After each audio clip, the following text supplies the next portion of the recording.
இயேசுவில் எனக்கு பிரியமான சகோதர சகோதரிகளே, இன்று ஆண்டின் பொது காலத்தின் 32ஆம் வாரம் வியாழக்கிழமையில் நாம் இருக்கின்றோம்.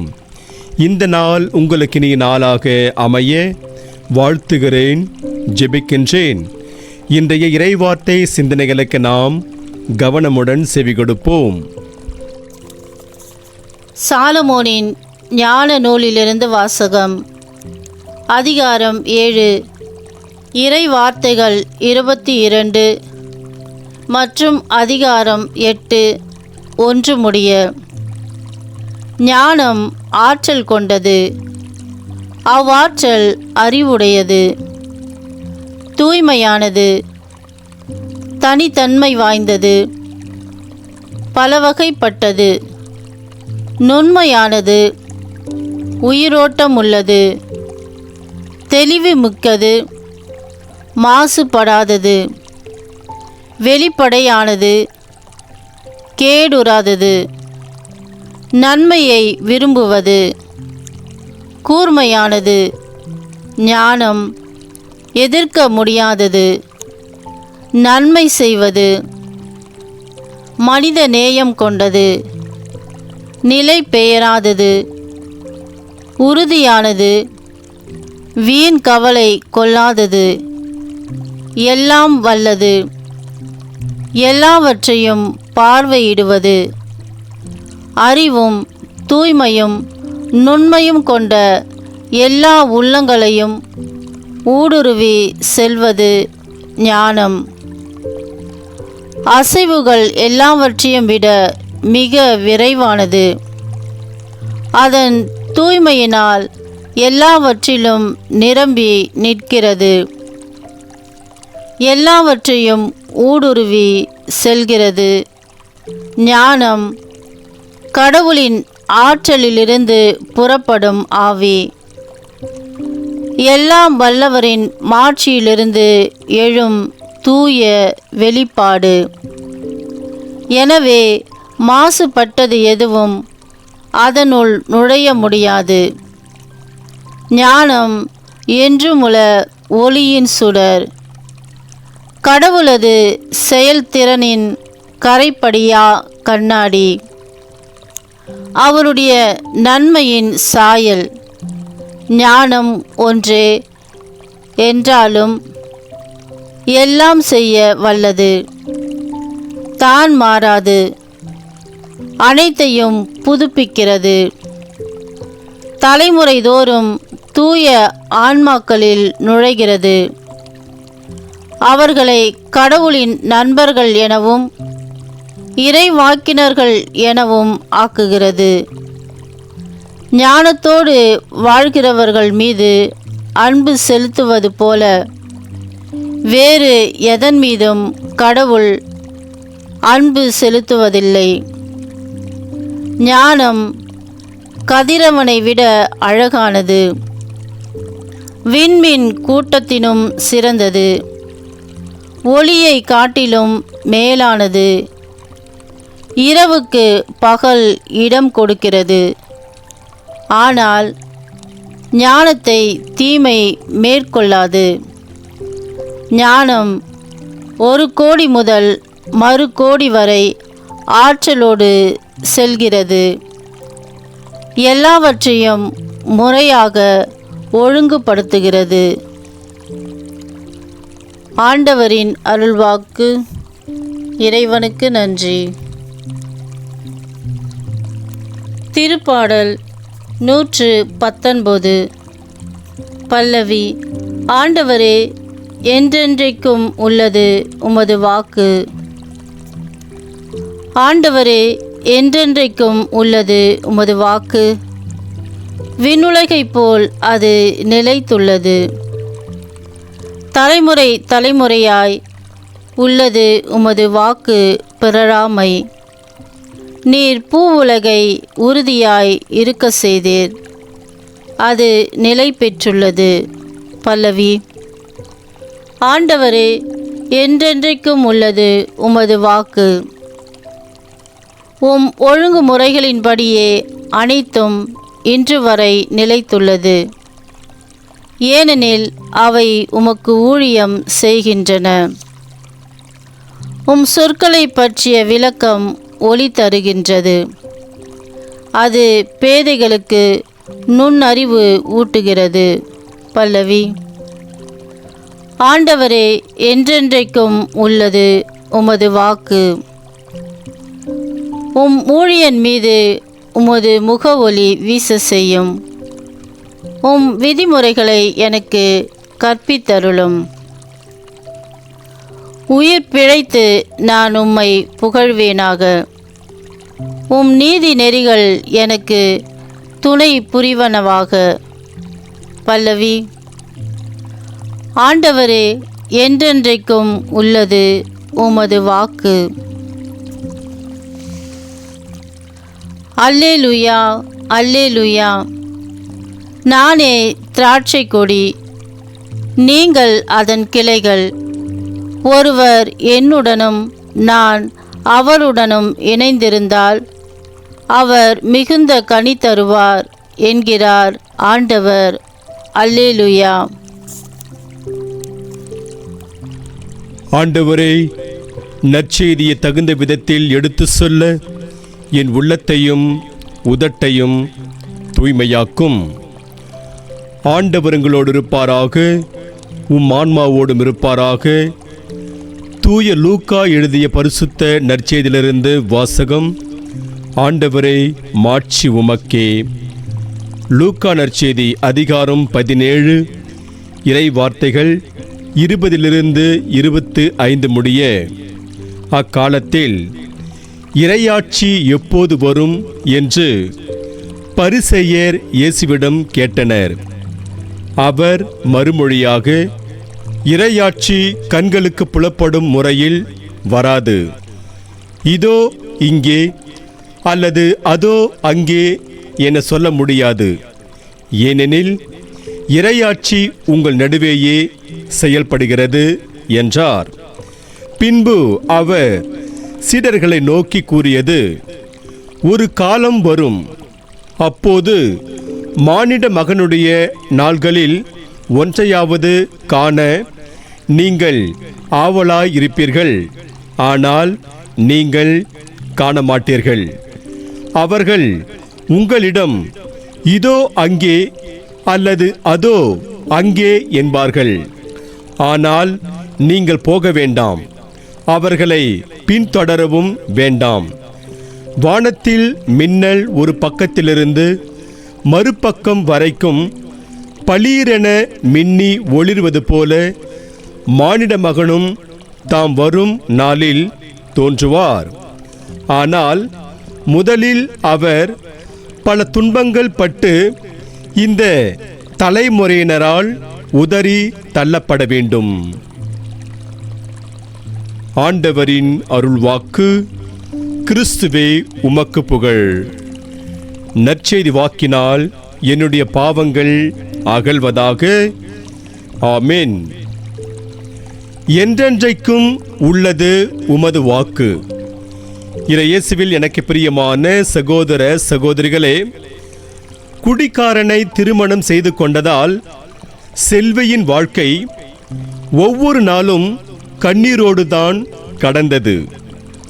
இந்த நிலையில் செல்விப்பட்ட வேதனைகளை கண்ணால் கண்ட ஒரு நற்செய்தி பணியாளர் அவளுக்கு ஒரு திருவிவிலியத்தை கொடுத்து அதை ஒவ்வொரு நாளும் வாசிக்குமாறு சொல்லிவிட்டு சென்றார்.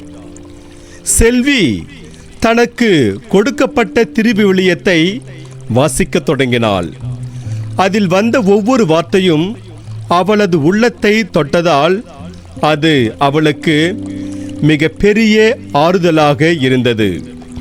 ஒரு நாள் அவளது கணவன் வேலையை முடித்துக்கொண்டு நன்றாக குடித்துவிட்டு வீட்டிற்கு திரும்பி வந்தபோது செல்வி திருவிவிலியத்தை வாசித்து கொண்டிருப்பதை கண்டான். அது அவனுக்கு கடுஞ்சினத்தை வரவழைத்தது. அதனால் அவன், இந்த புத்தகம் இருப்பதால் தானே நீ மகிழ்ச்சியாக இருக்கிறாய்? இந்த புத்தகமும் எரிந்துவிட்டால் நீ எப்படி மகிழ்ச்சியாய் இருக்கிறாய் நீ நம்பும் இயேசு உன்னை எப்படி காப்பாற்றுவார் என்று பார்க்கிறேன் என்று சொல்லிக்கொண்டு திருவிவிலியத்தை தூக்கி அடுப்பில் எறிந்தான். அடுப்பில் தீ நன்றாக எரிந்து கொண்டிருந்தது. ஆகையால் அடுப்புக்குள் தூக்கி வீசப்பட்ட திருவிவிலியம் இன்னும் நன்றாக எரிந்தது. திருவிவிலியம் முழுவதும் எரிந்து சாம்பலாகி இருக்கும் என்று நினைத்து கொண்டு செல்வியின் கணவன் அதை போய் பார்த்தபோது அதிலிருந்த ஒரு சில பகுதிகள் எரியாமல் அப்படியே இருந்தன. மேலும் விண்ணும் மண்ணும் ஒழிந்து போகும், ஆனால் என் வார்த்தைகள் ஒழியவே மாட்டா என்று தூய மத்திய நற்செய்தியில் 24ஆம் அதிகாரம் 34 என்ற அந்த வசனமானது ஓரிடத்தில் இடம்பெற்றிருந்ததை வார்த்தைகளை கண்டதும் அவன் அழியாத வார்த்தைகளை கொண்ட இந்த திருவிவிலியத்தையா நான் அடுப்பில் எறிந்தேன் என்று தன்னுடைய தவற்றை உணர்ந்து மனம் மாறினான். அதன் பிறகு அவன் தன் மனைவி செல்வியிடம் அன்போடு நடந்து கொண்டான். இயேசுவில் எனக்கு பிரியமான சகோதர சகோதரிகளே, கடவுளின் வார்த்தைக்கு அழிவு கிடையாது, அது என்றென்றைக்கும் நிலைத்திருக்கும் என்கிற செய்தியை இந்த நிகழ்வும் இன்று நாம் பாடக்கேட்ட பதிலுரை பாடலும் நமக்கு உணர்த்துகின்றன. திருப்பாடல்களிலேயே மிக நீண்ட திருப்பாடல் எனில் அது திருப்பாடல் 119 தான். கடவுளுடைய வார்த்தையின் முக்கியத்துவத்தை உணர்த்தும் இத்திருப்பாடல் நாம் புனிதத்தில் வளரவும் நமது வாழ்க்கை போராட்டத்தில் கடவுளின் வார்த்தை நமக்கு எப்படியெல்லாம் ஆறுதலாக இருக்கின்றது என்ற உண்மையையும் உணர்த்துகிறது. இன்று நாம் பதிலுரை பாடலாக பாடக்கேட்ட இறைவார்த்தை பகுதி கடவுளின் வார்த்தை என்றென்றைக்கும் உள்ளது என்ற செய்தியை எடுத்து கூறுகிறது. மனிதர்களின் வார்த்தைகள் அழியலாம், ஏனெனில் அவற்றில் உண்மையில்லை. ஆனால் கடவுளின் வார்த்தை அப்படி இல்லை, அவை வாழ்வு தரும் ஆவியை கொடுப்பவை என்று தூய யோவான் நற்செய்தியில் 6ஆம் அதிகாரம் 66 பார்க்கிறோம். அப்படிப்பட்ட வார்த்தைகளை நாம் வாசித்து வாழ்வாக்கினால் நமது வாழ்வு சிறக்கும். என்றென்றைக்கும் உள்ள கடவுளின் வார்த்தையை கேட்பது அல்லது வாசிப்பது எத்துணை இனிமையானது. கடவுளின் வாக்கு மாறாததாய் இருக்கும் பொழுது அதை வாசிக்கும் நாம் மாறிக்கொண்டு இருப்பது நமக்கு அழகில்லை. பொன்னிலும் பசும் பொன்னிலும் மேலான கடவுளின் வார்த்தையை கேட்டு நடப்போரை கடவுள் மிகவும் உயர்த்துவார். கடவுளின் வார்த்தை நமக்கு இதயத்திற்கு மருந்து என்பார் அலி இபின் அலி தலிப் என்ற எழுத்தாளர். எனவே இதயத்திற்கு மருந்தாக இருக்கும் கடவுளின் வார்த்தையை கேட்டு அதை வாழ்வாக்கி நாம் வாழ கற்றுக்கொள்வோம். பணக்காரர் ஒருவர் ஒரு நாள் காலை வேளையில் நடைப்பயிற்சியில் ஈடுபட்டிருந்தார். வழியில் அவர் ஒரு பிச்சைக்காரரை கண்டார். அந்த பிச்சைக்காரரோ பார்ப்பதற்கு மிகவும் பரிதாபமாக இருந்தார். இதனால் பணக்காரர் அந்த பிச்சைக்காரரை பார்த்து, கடவுள் உனக்கு இந்த நாளை நல்ல நாளாக அமைத்து தருவாராக என்றார். அதற்கு பிச்சைக்காரர், கடவுள் எனக்கு எந்த நாளையும் மோசமான நாளாக தரவில்லையே, எல்லா நாளையும் அவர் நல்ல நாளாகத்தான் தந்திருக்கிறார் என்றார். பிச்சைக்காரரிடமிருந்து இப்படி ஒரு பதிலை எதிர்பார்த்திராத பணக்காரர் அவரிடம், கடவுள் உனக்கு மகிழ்ச்சியான வாழ்வினை தருவாரா என்று கேட்டார். எப்போது நான் கவலையோடு இருந்தேன் என்று இப்போது கடவுள் எனக்கு மகிழ்ச்சியான வாழ்வினை தருமாறு சொல்கிறீர்கள்? நான் எப்போதும் மகிழ்ச்சியாகத்தான் வாழ்ந்து கொண்டிருக்கிறேன் என்று தீர்க்கமாக பதிலளித்தார் அந்த பிச்சைக்காரர். இயேசுவில் பிரியமான சகோதர சகோதரிகளே, இப்படி பணக்காரர் கேட்ட ஒவ்வொரு கேள்விக்கும் பிச்சைக்காரர் தெளிவாகவும் உறுதியாகவும் பதிலளிப்பதை பார்த்து வியந்து போன பணக்காரர் அவரிடம், உண்மையில் நீ யார் என்றார்.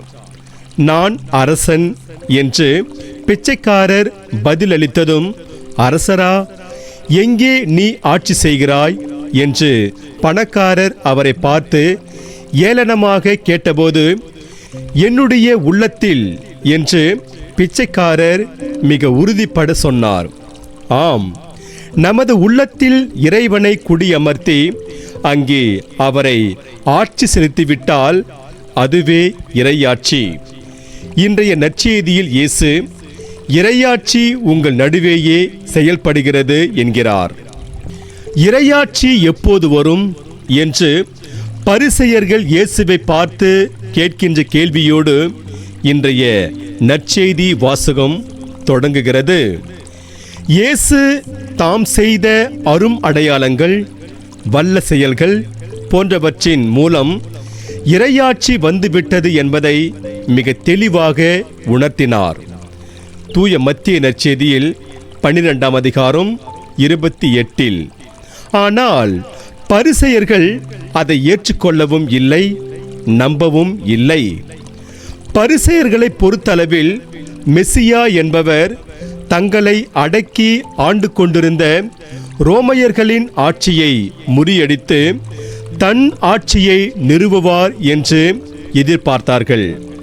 இயேசு அவர்கள் நினைத்தது போல செயல்படாததால் இயேசுவை அவர்கள் மெசியா என்று ஏற்றுக்கொள்ளாமல் இறையாட்சி எப்போது வரும் என்று அவரிடம் கேட்கிறார்கள். அப்போது இயேசு அளிக்கும் பதில்தான், இறையாட்சி உங்கள் நடுவேயே செயல்படுகிறது என்கிறார். இயேசு பரிசேயர்களுக்கு கூறும் இப்பதிலிருந்து அவர் அவர்களிடம், இறையாட்சி என் வழியாய் உங்கள் நடுவில் செயல்படுகிறது, நீங்கள்தான் அதை காண்பதற்கு கண் இல்லாதவர்களாய் இருக்கிறீர்கள் என்று சொல்லாமல் சொல்கிறார். புனித பவுல் ரோமையருக்கு எழுதிய திருமுகத்தில், இறையாட்சி என்பது உண்பதையும் குடிப்பதையும் அடிப்படையாக கொண்டது அல்ல, மாறாக தூய ஆவி அருளும் நீதி, அமைதி, மகிழ்ச்சி ஆகியவற்றை அடிப்படையாக கொண்டது என்று ரோமையருக்கு எழுதிய கடிதத்தில் 14ஆம் அதிகாரம் 17 தூய பவுல் கூறுகிறார். ஆகையால் இறையேசுவில் பிரியமான சகோதர சகோதரிகளே, இறையாட்சி என்பதை பரிசேயர்கள் நினைத்து கொண்டிருந்ததை போல நாம் நினைத்து கொண்டிருக்காமல் நமது அன்றாட வாழ்வில் நீதியை கடைபிடித்து இறையாட்சி நம் நடுவில் செயல்பட நாம் கருவிகளாய் இருப்போம். இன்று நமக்கு கொடுக்கப்படுகின்ற இறை சிந்தனையாக, இறையாட்சியில் எல்லாருக்கும் இடம் உண்டு, அங்கே உயர்ந்தவன் தாழ்ந்தவன் என்ற வேறுபாடு கிடையாது. இயேசு கண்ட இறையாட்சி கனவை நனவாக்குபவர்களே அவரது உண்மையான சீடர்கள். இறைவனுடைய ஆட்சிக்குரியவற்றை நாடி அவரது ஆட்சியில் பங்கு பெறுவோம்.